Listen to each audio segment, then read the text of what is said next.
नाशिक शहराच्या परिसरात धारधार शस्त्र बाळगणाऱ्या इस्मान विरोधात पोलिसांकडून कठोर कारवाईची मोहीम सुरू आहे। काल रात्री 8 वाजताच्या सुमारास शहरातील बोधले नगर परिसरातील एका पेट्रोल पंपावर दुचाकीमध्ये पेट्रोल भरण्यासाठी आलेल्या इस्मानं दिलेली 100 रुपयांची फाटकी नोट घेण्यास पेट्रोल पंप कर्मचाऱ्यांनी नकार दिल्यामुळे कर्मचाऱ्यावर तलवार उगारल्याचा व्हिडिओ सोशल मीडियावर प्रचंड प्रमाणात व्हायरल झाला।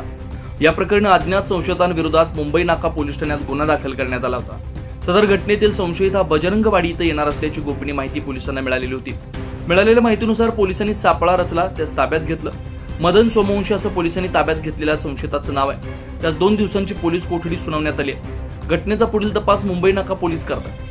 सदरची कारवाई पोलीस उपायुक्त मोनिका राऊत, सरकारवाडा विभागाचे सहाय्यक पोलीस आयुक्त सुधाकर सुरडकर यांच्या मार्गदर्शनाखाली मुंबई नाका पोलीस ठाण्याचे वरिष्ठ पोलीस निरीक्षक विश्वास पाटील, सहाय्यक पोलीस निरीक्षक सुधीर पाटील, पोलीस उपनिरीक्षक समत बेग, पोलीस हवालदार देवीदास गाडवे, पोलीस शिपाई दीपक जगदाळ यांच्या पथकाने केली। 9 न्यूज महाराष्ट्रासाठी प्रतिनिधी इसाक कुरेशी, नाशिक।